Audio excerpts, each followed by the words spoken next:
Bienvenidos y bienvenidas al programa Sobre la Mesa, una producción del Centro de Investigación en Estudios Políticos y el canal UCR.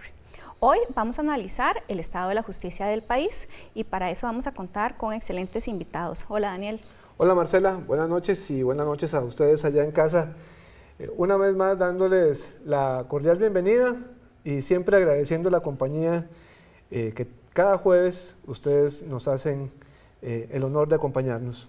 Hoy, como lo dijo Marcela, vamos a hablar sobre uno de los temas quizá más importantes y determinantes en la vida democrática de este país, que es el estado de la justicia. Para conversar sobre ese tema, hoy hemos invitado a un panel de lujo. Nos acompañará en la entrevista Evelyn Villarreal, que es la coordinadora de este informe del estado de la justicia del Estado de la Nación, Adriana Orocú, que es la presidente de la Asociación Costarricense de la Judicatura, y don Alfredo Chirino, que es el decano de la Facultad de Derecho de la Universidad de Costa Rica. Con ellos y con ellas estaremos conversando. No se vayan, como ya saben, vamos a ir a ver nuestro reportaje y volvemos en unos minutos.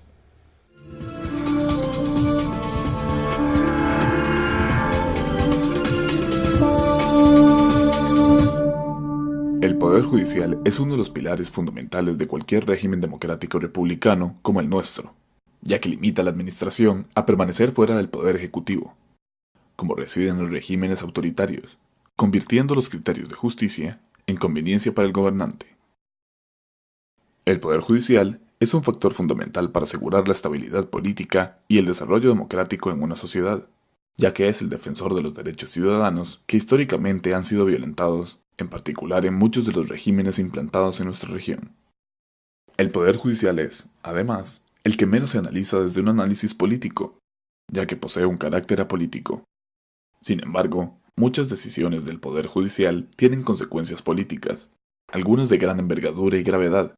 Por ejemplo, las decisiones de la Sala Cuarta, como reelección presidencial, acciones de inconstitucionalidad, entre otras. El estado de la justicia es un trabajo de gran extensión y a la vez multidisciplinario, el cual abarca un análisis de parte del sistema judicial costarricense, siendo pionero en la materia, ya que la investigación en este ámbito es muy limitada. ¿Cuáles son los principales hallazgos del informe para nuestro país? ¿Cuáles desafíos se presentan para el Poder Judicial en torno al fortalecimiento de nuestra democracia? Esta semana ponemos el estado de la justicia sobre la mesa.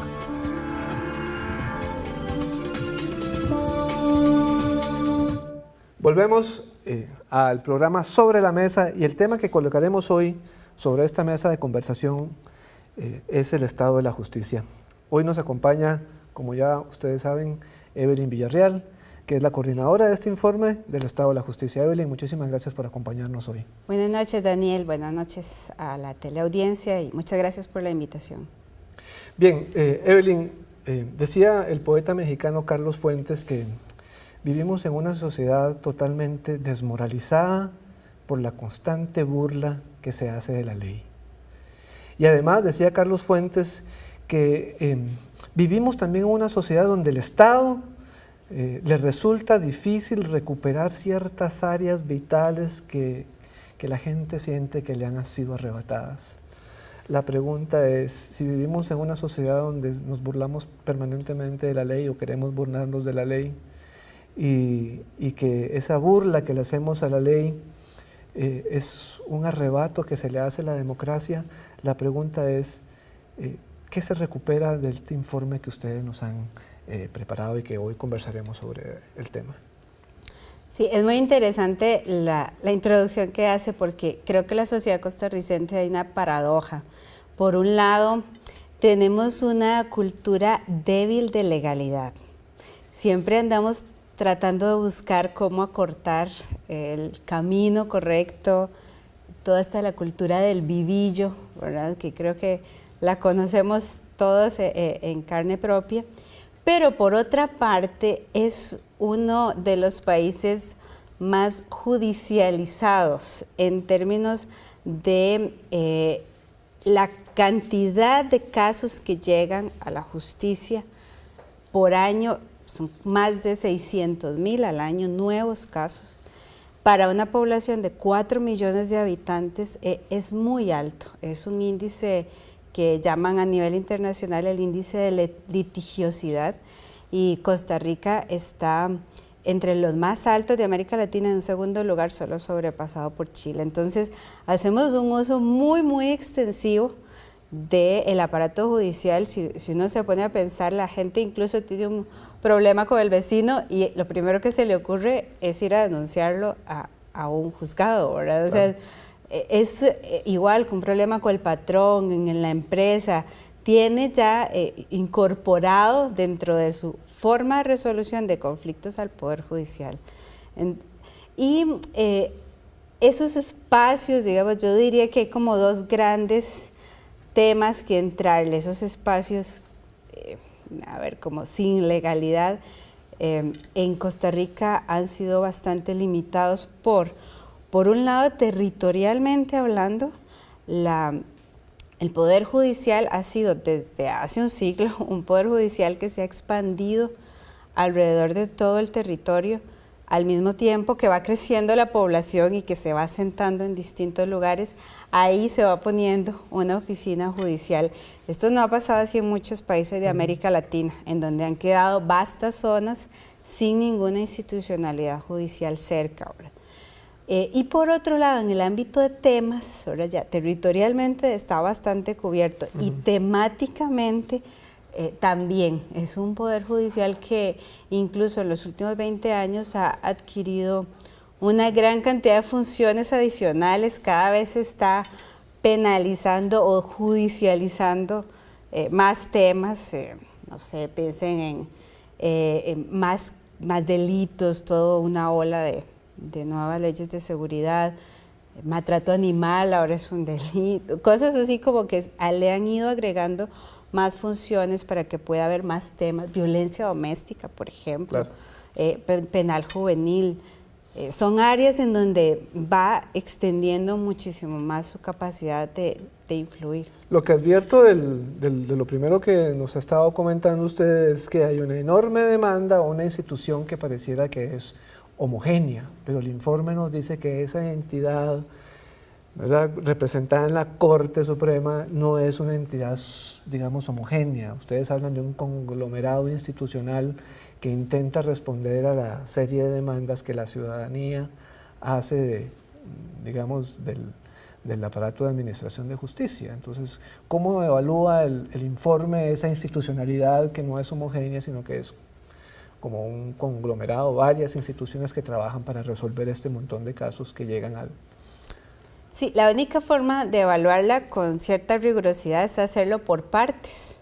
No se puede hacer una generalización, justamente porque es un complejo conglomerado institucional. No es una institución la que estamos viendo, digamos, como un ministerio, no, es un espacio en donde hay al menos 6 grandes instituciones importantes, eso sí, todas ellas bajo una misma cúpula jerárquica. Es una institución en ese sentido sí muy vertical, pero están incluso entes que hacen funciones distintas y contradictorias entre sí, porque está el Ministerio Público, que en la materia penal le toca acusar, pero está la defensa también, que tiene que defender, y está también toda la parte de la investigación judicial, la medicatura forense, la escuela judicial. Entonces, todos estos órganos auxiliares de la parte más jurisdiccional, más de los jueces y los juzgados, hacen que este complejo hay que irlo viendo por partes, ¿verdad? Por partes. En ese sentido, entonces, ¿el informe en qué áreas decidió concentrarse en esta primera fase de investigación que ustedes iniciaron? Nos concentramos en el área jurisdiccional. Básicamente, el informe no toca por esta primera entrega los órganos auxiliares, por ejemplo. Nos concentramos en la parte de juzgados, tribunales, primero en la parte administrativa, cómo se gestiona, porque tiene un rol administrativo meramente de cómo se manejan los recursos en este conglomerado institucional. Nos centramos en la parte de penal y laboral, fueron las 2 materias que escogimos para hacer análisis a profundidad. Y luego, en otra función importante también de la Corte, que es su función como actor político. Justamente veíamos en la introducción al programa que al judicial se le ha transferido la toma de decisiones en una gran cantidad de asuntos políticos claves para el país, de políticas estratégicas claves. Esas fueron las 3 áreas que vimos. Entonces, es un informe nuevo que hace por primera vez en el país un análisis más profundo del Poder Judicial. Toca 3 áreas clave: el área administrativa, el área jurisdiccional y el área, digamos, más política. La pregunta es, tenemos una institución que es altamente demandada, digamos, de los servicios por la población, por diferentes actores. La pregunta es, en términos administrativos, ¿cuáles son los principales nudos que hacen que esta demanda no pueda ser canalizada de forma tan ágil? Y quizá eso hace que la gente sienta que la justicia no es tan rápida. ¿Cuáles son los factores principales de estas áreas que usted nos menciona? Hay unas áreas que sí son muy ágiles. Igual volvemos a lo mismo de que no se puede generalizar. En algunos juzgados y en algunas materias se han hecho esfuerzos impresionantes y están respondiendo con mucha celeridad. ¿Como por ejemplo? Por ejemplo, hablemos del área constitucional, que es una a donde además la gente va directamente, ¿verdad? Y ponen su recurso de amparo, le dicen a uno que hasta una servilleta ahora lo puede llevar. La Sala Constitucional ha tenido los mismos 3 meses de duración promedio para resolver un recurso de amparo desde que se creó.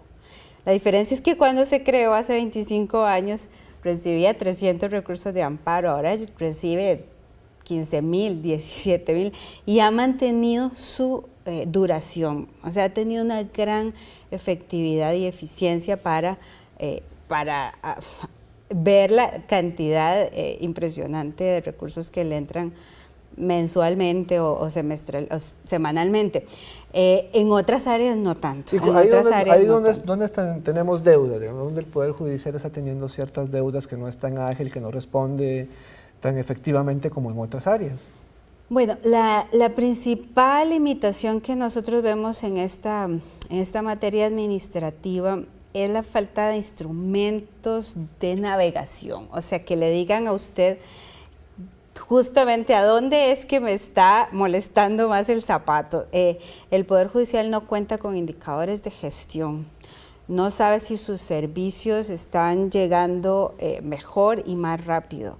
Tiene grandes promedios, grandes duraciones, pero estos incluyen una cantidad de casos tan grandes y con una variabilidad entre ellos tan grandes que la verdad es que no son buenos indicadores de gestión. Necesitan desarrollar mejor mecanismos de evaluación de desempeño, de qué nos está sirviendo, qué no nos está sirviendo, qué está diciendo nuestros usuarios, claro, que necesitan, que quieren. Esta parte más de saber hacia dónde van y si están invirtiendo bien o no los recursos y le están dando una buena dirección a esos, creo que es una gran debilidad. Y otra cosa importantísima que encontramos como limitación es que no se ha modificado la cúpula jerárquica, digamos, dentro de todas las reformas que se han hecho, que han tenido muchísimos temas, uno en donde decimos que hay una no reforma, o sea que hubo realmente un obstáculo para modificar cosas, es en la desconcentración de la toma de decisiones de la Corte. Sigue siendo una estructura muy vertical y además con conflictos de poder importantes que dificultan la toma de decisiones para una mejor gestión del aparato. Muy bien, vamos a ir a la primera pausa de esta etapa de la entrevista y vamos a regresar a profundizar estos temas que usted nos acaba de señalar. Quédese con nosotros, por favor, mándenos sus comentarios, envíenos sus mensajes y sus preguntas. El tema de hoy que estamos conversando es el estado de la justicia y ya volvemos.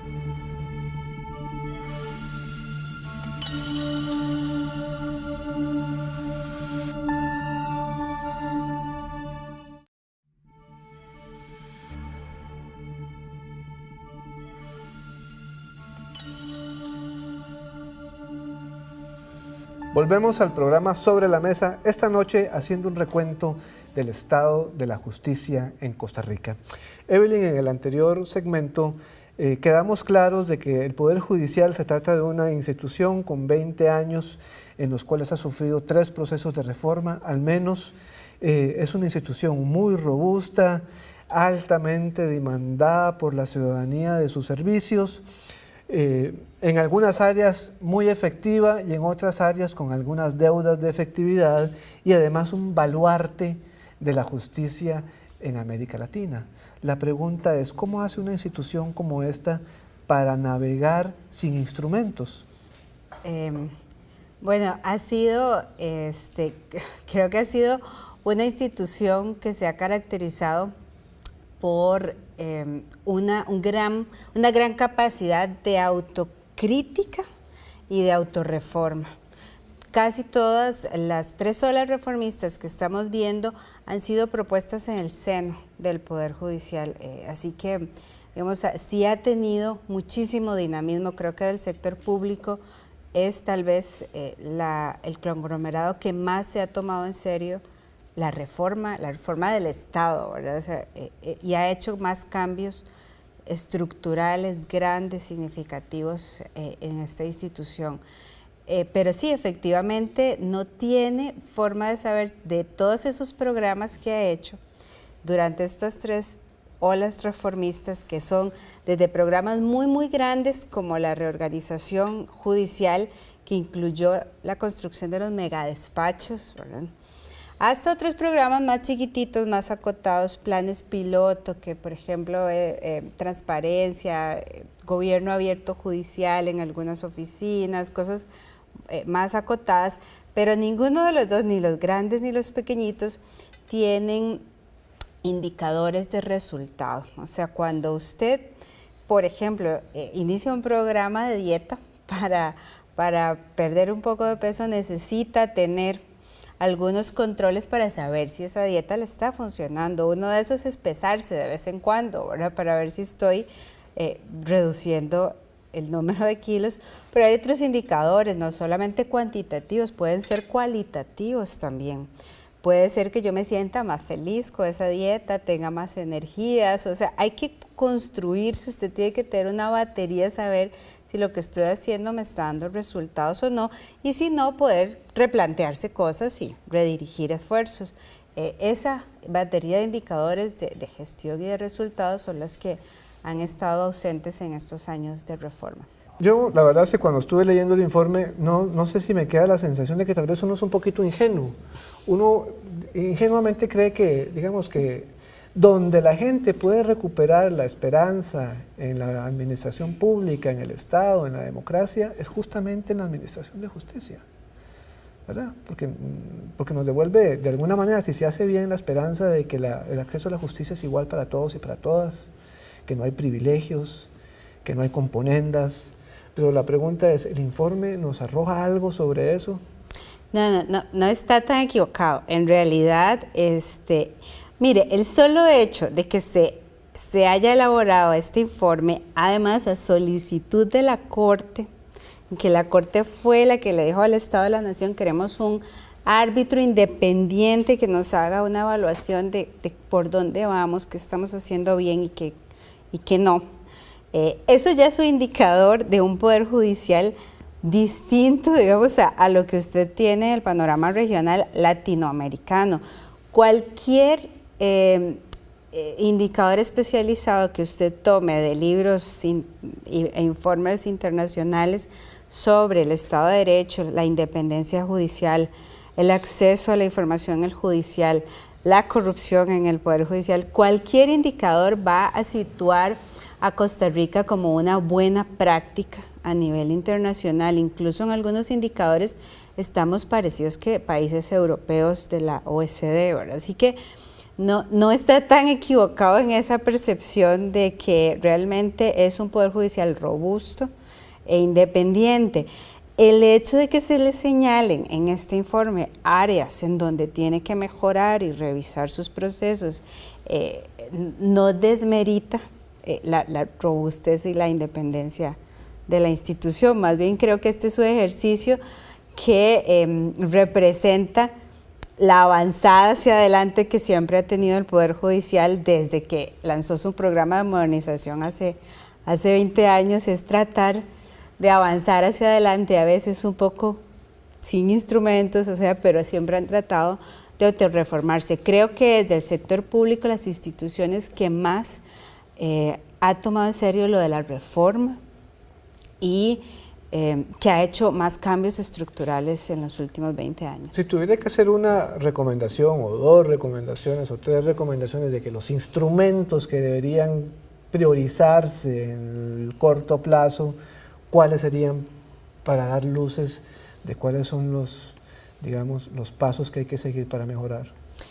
Creo que es muy importante tener controles de calidad cruzados primero, para poder evaluar desempeño, que ojo que no es, aquí vengo un paréntesis porque siempre los jueces se asustan, evaluar desempeño no es ir en contra de su autonomía e independencia como juez, es que como funcionario público que es, tiene que rendir cuentas por su trabajo y está sometido también a que revisen si está haciendo bien su trabajo.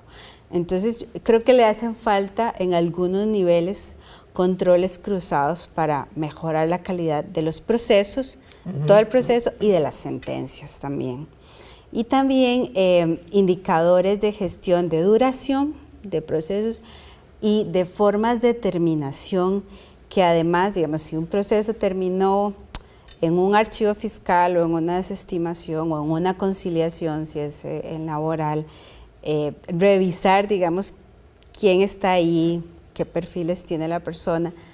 Una cosa básica, el tercero, digamos, ya escogidos, el tercero básico, saber quién es el usuario del Poder Judicial. Ellos no saben quiénes llegan al Poder Judicial. Sus estadísticas y sus registros en este momento no lo permiten porque dentro del expediente donde usted tiene que llenar toda la información sociodemográfica de los usuarios, los dejan en blanco los campos. Claro. Entonces no sabe si es de clase media, si es joven, si es desempleado. No tienen el perfil de su usuario, claro. Eso es clave. Esa es la última, una de las últimas preguntas que me iba a animar a hacerle, es decir, en las 3 olas que ustedes hablan de reformas al Poder Judicial, la última abarcaba las áreas de transparencia, participación, evaluación de desempeño, pero pareciera que la piel de del Poder Judicial sigue siendo como muy gruesa para entablar eso que usted decía, una cercanía, digamos, una mayor cercanía con la ciudadanía. Entonces, ya adelantó alguna de las preguntas, pero quizás otros factores que impiden o que se convierten en obstáculos para que el Poder Judicial se pueda acercar más, conocer a sus usuarios, poder responder de una manera más ágil. Sí, yo creo que creo que ha hecho avances, hay más transparencia, usted puede ver las actas, por ejemplo, de la Corte Plena. ¿Cuáles avances podemos señalar ahí en esa materia? Usted puede ver todas las actas de la Corte Plena en internet, digamos, acceso. Puede ir a cualquier sesión de la Corte Plena, que eso era inimaginable hace un par de décadas tal vez.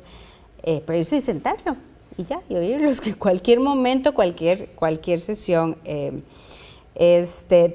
Todo el tema del portal de internet que tienen, el acceso que tienen para abogados y usuarios de sus casos en línea, usted puede revisar dónde va su caso, dónde está desde internet también.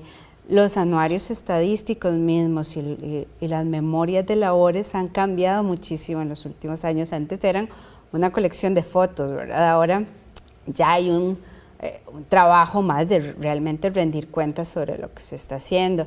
Entonces, esos son avances, pero aún estamos en un estadio incipiente de pasar de una institución que era una caja negra y que era intocable, incuestionable, ¿verdad? Era una cosa así como muy lejana a la ciudadanía, a una institución que tiene que rendir cuentas como cualquier otra, sus funcionarios tienen que abrirse y es un proceso cultural, de formación también del recurso humano, que no solamente es ponerle las computadoras, sino enseñarles cómo eso cambia toda la gestión, ¿verdad?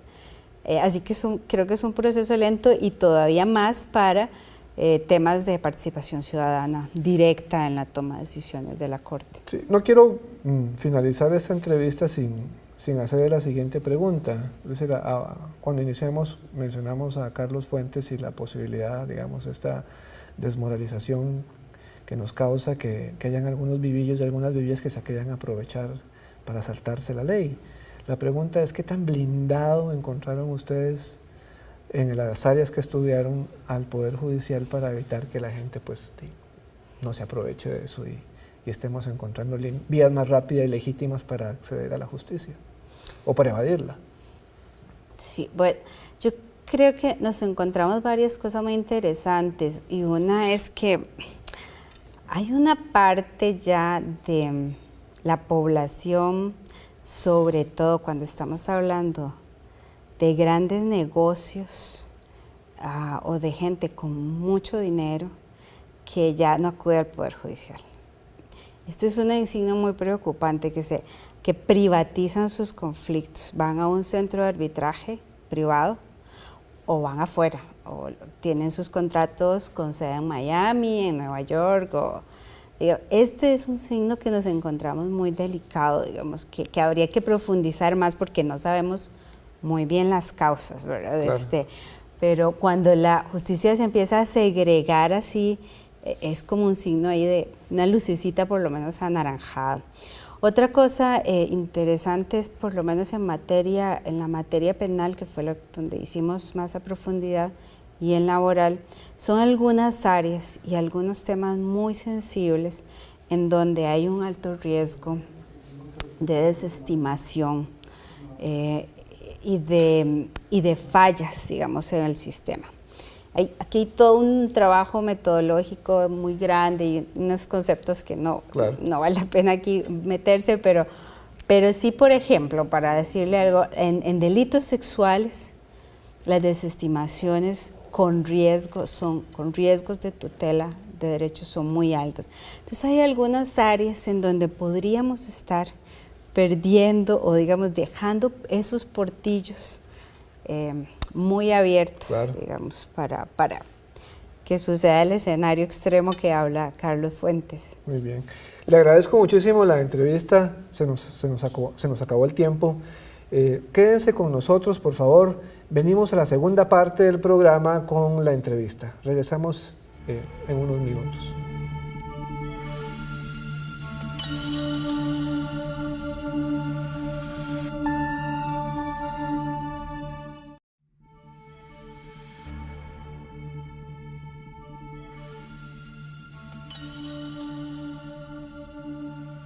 Bienvenidos y bienvenidas al programa Sobre la Mesa. En esta segunda parte, para el panel de análisis, contamos con la presencia, como les dijo Daniel en un inicio, con don Alfredo Chirino, decano de la Facultad de Derecho de esta Casa de Estudios, y de doña Adriana Orocú, presidenta de la Asociación Costarricense de la Judicatura. Muchísimas gracias por acudir al llamado. Muchas gracias por la invitación. Tal vez me gustaría empezar con esta paradoja un poco que se plantea al inicio del informe, de que, bueno, que en los últimos 20 años se han desarrollado reformas institucionales, un poco lo que decía Evelyn, digamos, como en 3 grandes olas, pero sin embargo la gestión del Poder Judicial sigue teniendo cuestionamientos en su capacidad de brindar una justicia pronta, cumplida, en igualdad de condiciones, y un deterioro en esa imagen pública. En ese sentido, tal vez, don Alfredo, ¿por qué es importante un análisis como este en este marco? Bueno, ya lo decía Evelyn en la parte inicial, efectivamente un estudio, digamos, transversal del Poder Judicial en esta coyuntura histórica es muy importante, porque yo creo que ningún Poder Judicial de la región ha tenido tantos cambios en 2 décadas como el que ha tenido el Poder Judicial de Costa Rica. Y no solo en términos de la modernización de su gestión, sino también en cambios estructurales, como fue la venida del Consejo del Poder Judicial y, por supuesto, la carrera judicial. Yo creo que esos 3 hitos por sí mismos reflejan la importancia y la necesidad de hacer un alto en el camino y poner y auscultar con herramientas estadísticas y de análisis metodológico eso que ha pasado. Ahora, que eso realmente produzca, digamos, un modelo de lo que podría ser una explicación de lo que la justicia de Costa Rica significa hoy, todavía estamos a varios pasos de hacerlo. pero es indudable que el estudio del estado de la justicia nos permite a los costarricenses tener la posibilidad de volver los ojos a esa situación de la justicia que quisiéramos tener, es decir, la que no tenemos y la que quisiéramos aspirar a tener. Claro, pero ahí también el estado de la justicia nos plantea que en varios índices que miden la independencia judicial y el Estado de Derecho, Costa Rica está en los más altos niveles, ¿verdad?, en las más altas posiciones a nivel latinoamericano. ¿Cuáles son esos puntos fuertes precisamente que tenemos como poder judicial que permiten colocarnos en ese lugar, doña Adriana? Claro, muchas gracias. Importantísimo. En un Estado democrático de derecho, el Poder Judicial, si es fortalecido, nosotros siempre decimos, puede caerse el Poder Ejecutivo, puede caerse el Legislativo en un Estado, pero si el Poder Judicial funciona, sigue funcionando el Estado de Derecho. Esa es la gran importancia porque el Poder Judicial es el que limita el exceso de los poderes de los otros miembros del Estado de cualquier país y es lo que le permite al ciudadano acceder a que se le tutelen los derechos. Esa es la garantía que tiene que tener cualquier persona como derecho fundamental, acceso a la justicia. Y eso es lo que el Poder Judicial ha hecho bien. En América Latina realmente el Poder Judicial, como bien decía doña Evelyn, es un baluarte de independencia judicial. Realmente es un orgullo ser parte de la judicatura costarricense porque nosotros no solo nos apropiamos de ella, sino que la defendemos diariamente en el actuar y eso es impidiendo desde nuestras resoluciones cualquier injerencia interna del Poder Judicial o externa que eventualmente venga a perjudicar cualquier decisión imparcial. Eso es independencia y eso es lo que nosotros queremos garantizar para los ciudadanos. Esa es nuestra fortaleza. Y como precisamente parte de esta fortaleza es muy importante este primer informe del Estado de la Justicia porque ¿qué es lo que demuestra? Transparencia a la ciudadanía, este primer informe. Eso demuestra que, por dicha, el Poder Judicial quiere un auditaje externo, un auditoraje externo. Nosotros no queremos decir estamos bien, queremos que nos digan si estamos bien, en qué no estamos tan bien y en qué debemos mejorar. Esa es una de las grandes ventajas de este informe que nosotros lo hemos analizado no como el informe del Estado de la Justicia.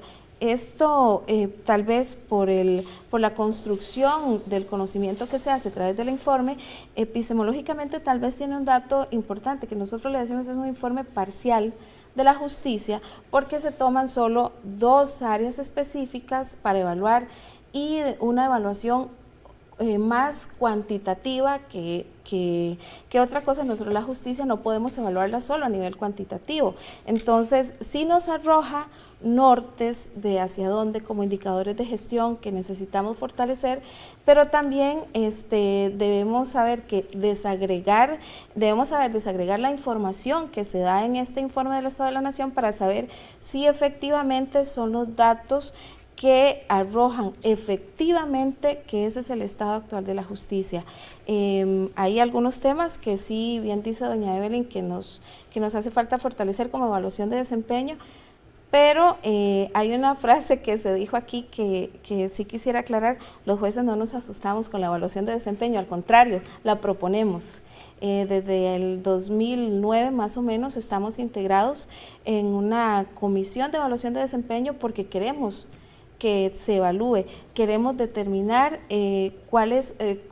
cómo es nuestro funcionamiento y queremos transparentarlo y queremos que como parte de la carrera judicial haya una evaluación de desempeño sólida con criterios objetivos. Eso es parte de las fortalezas. Tal vez una cosa que ligado a un comentario que usted hacía y algo que planteó Evelyn, es el hecho de que sí, este es un informe parcial, ¿verdad? Evelyn lo dejó claro, bueno, y doña Adriana también, que no es que se está haciendo un análisis exhaustivo, ¿verdad? Porque es materialmente imposible desde el punto de vista de la investigación, pero también hay como un enfoque en el sentido de que la ciudadanía hace una relación de justicia con el tema poder judicial, ¿verdad? O sea, en realidad la cultura de la legalidad que tenemos, ¿verdad? Como en el imaginario es que cualquier cosa va a los tribunales, que no existe otro mecanismo de impartir justicia. ¿Eso cómo podríamos explicarlo, don Alfredo?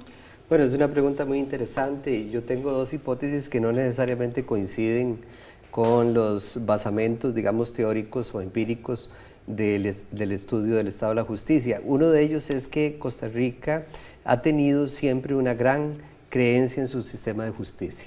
Es decir, los ciudadanos costarricenses, antes de buscar otra salida o otra solución al conflicto, acuden a la justicia a que un juez decida del asunto. Por eso podemos decir que Costa Rica es un país muy litigioso, como lo son otros países en otras latitudes. Yo compararía mucho el grado de litigiosidad de los costarricenses con, por ejemplo, el del pueblo alemán, que también tiene, digamos, una gran cantidad de procesos en los tribunales. Alguna vez se manejó la cifra de que teníamos 2 millones de causas, y para un país que en aquel momento que se decía eso éramos 4 millones de costarricenses. Entonces podíamos decir que en los tribunales de justicia había un costarricense contra otro litigando diferentes temas.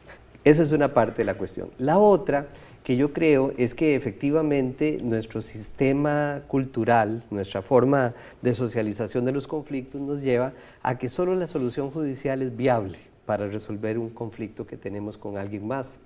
Y es aquí donde algo que planteaba doña Evelyn en el segmento anterior era interesante sacarle más punta, y yo quisiera lanzarlo a la mesa porque es un tema que vale la pena pensárselo bien, que es cómo de alguna manera esa visión cultural de los costarricenses podría demeritar otras formas de solución, como podría ser la conciliación, la justicia restaurativa, etcétera, que la gente las ve como justicias de inferior calidad. Entonces, Costa Rica eventualmente, al impulsar esos procesos, podría estarle diciendo al pueblo costarricense: si usted no accede a la justicia judicial, va a tener justicias de otras velocidades, que necesariamente podrían empobrecer el acercamiento a la solución del conflicto que importantes sectores de la población tienen.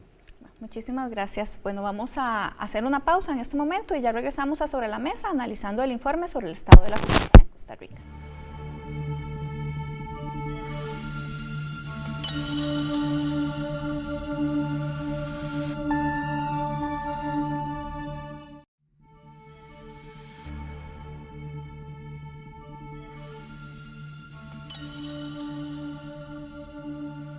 Regresamos a Sobre la Mesa, hoy analizando el informe sobre el estado de la justicia.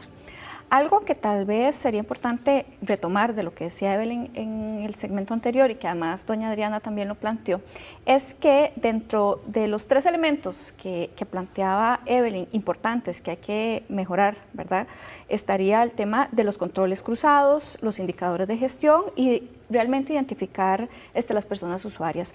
Desde la judicatura, ¿qué se está haciendo para avanzar en estos 3 ámbitos, doña Adriana? Desde la judicatura, si nosotros, bueno, en la judicatura evidentemente nuestro rol principal es la administración de justicia, no la gestión. No la gestión. Pero sí vamos de la mano, evidentemente. Por supuesto que los indicadores que construye el Departamento de Planificación, el Departamento de Estadística, tienen que reflejar también lo que los jueces hacemos día a día. Conozca al usuario, quiénes están con nosotros, o sea, a la justicia civil, quiénes llegan, a la justicia penal, cómo se deben orientar los recursos. En la justicia civil, por ejemplo, en arrendamientos, cuáles son las áreas de impacto de donde hay mayores desalojos en este país, cómo se deben orientar los recursos, qué es lo que debe hacerse. Esto también inclusive arrojaría índices no solo para el Poder Judicial, sino índices de construcción para una política diferente en este sentido. Entonces sí es importante conocer al usuario, pero a nosotros podemos dar los insumos y que administrativamente se construyan esos indicadores, evidentemente, como le digo, con nuestro ¿Existen esos plazos? Claro, hay un sistema de gestión, por ejemplo, que está implantado en el Poder Judicial, que sí tiene que ser mejor administrado, por supuesto, en donde para cada expediente existe, digamos, una matriz de usuario. El usuario tiene que determinarse si es hombre o mujer, en qué rango etario está, en qué rango de escolaridad, en dónde vive, cuál es su pretensión para acceder a la justicia, dependiendo de la jurisdicción en donde se encuentre. Y sí existe, pero sí hay que cruzarlos. En esto sí hay razón en la crítica constructiva que se hace, que sí hay que cruzar estos datos para tener una mayor eficiencia en el uso de los resultados que arroje, y no solo, como repito, para la Administración de Justicia, sino como datos generales de qué es lo que está pasando en el país, también para alertar sobre políticas públicas, porque cuando ya se va al Poder Judicial es porque hay una patología, porque ya hay un problema que no se ha resuelto por otras vías que deberían resolverse con otras políticas. Entonces, sí es importante este cruce de información. Y hay una de las cosas que sí me gustaría rescatar de lo que dijo doña Evelyn ahora, por ejemplo, con el acceso que tienen ahora los usuarios, digamos, usuarios de mayor poder económico, como indicó doña Evelyn, al acceso a la justicia privada.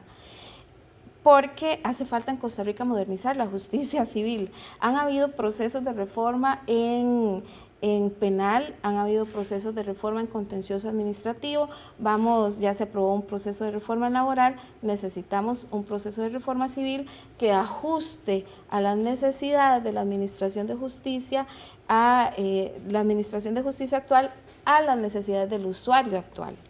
Entonces, sí es importante, ya que todo concuerda, todo tiene que cruzarse en eso. Entonces, y esto no solo tiene parte, evidentemente, el Poder Judicial, sino la política país, claro. O sea, la decisión del país en qué tipo de justicia quiere. En esto también hay una cuestión importante. Al Poder Judicial se le critica eventualmente por celeridad. La justicia por la que se ha optado legislativamente es por oralidad. No necesariamente la oralidad es un sistema más rápido, es más humano, acerca más al juez, le da más inmediatez al usuario con la persona que lo está juzgando, pero no necesariamente es más rápido. Con el proceso anterior, que era con el Código Procesal de Procedimientos Penales anteriores, un mismo tribunal podía hacer en 3 juicios en una semana. Ahora se hace un juicio al mes, digamos. Entonces, no necesariamente tiene que verse, por eso insistimos en que los datos no solo tienen que verse de una forma cuantitativa, sino que cualitativamente, ¿qué ha sido la opción de país para optar una determinada forma de administración de justicia, cuáles han sido los objetivos y si estos, a través de la ley que se promulgó, se están dando, se persiguieron y pudieron alcanzarse el resultado en el Poder Judicial.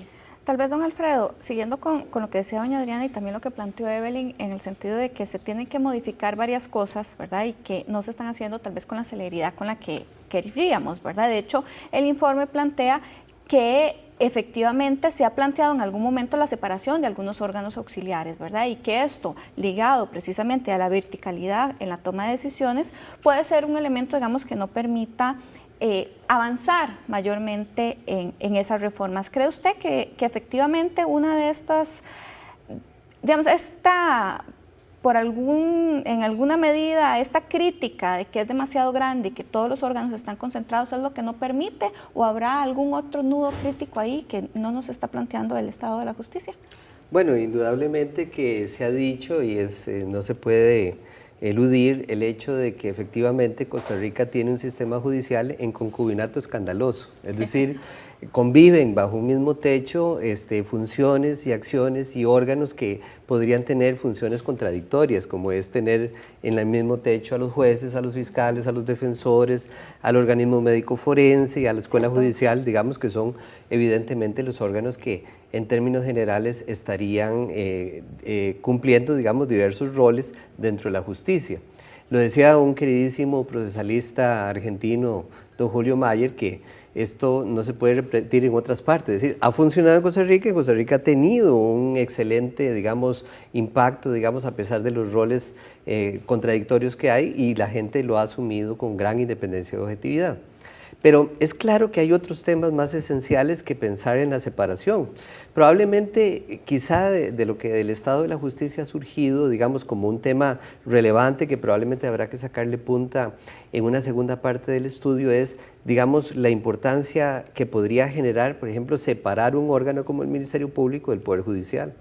liberándolo de la presión presupuestaria y política de tener que resolver sus problemas y sus circunstancias con aquellos que de alguna manera deciden quién es su jerarca, ¿verdad? Que es el nombramiento del fiscal general en manos de la Corte Plena.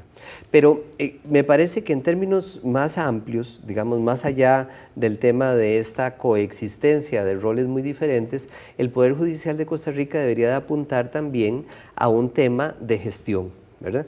Esto se inició hace 20 años de manera muy interesante con el anterior señor presidente de la Corte, de recordada memoria, don Luis Paulino Mora, quien con el tema de la modernización de la justicia introdujo, digamos, el tema y lo puso en la mesa de discusión de que no podíamos seguir con una justicia que básicamente estaba comprometida con una serie de tramitaciones tradicionales y que la gestión moderna de la justicia implicaba y sigue implicando, digamos, cambios más radicales. Por ejemplo, que los jueces hagamos justicia y no administración, como es el caso, digamos, de una Corte Plena que sigue concentrando demasiadas funciones administrativas, que la anquilosa, la limita y por supuesto desespera, porque decisiones muy importantes quedan concentradas en un órgano que no está, digamos, con plena capacidad para administrar. Ese es un reto importante de la justicia. Claro, y ligado un poco también a lo que decía Evelyn, que me llamó mucho la atención, fue que cómo asuntos políticos también están siendo tomados, digamos,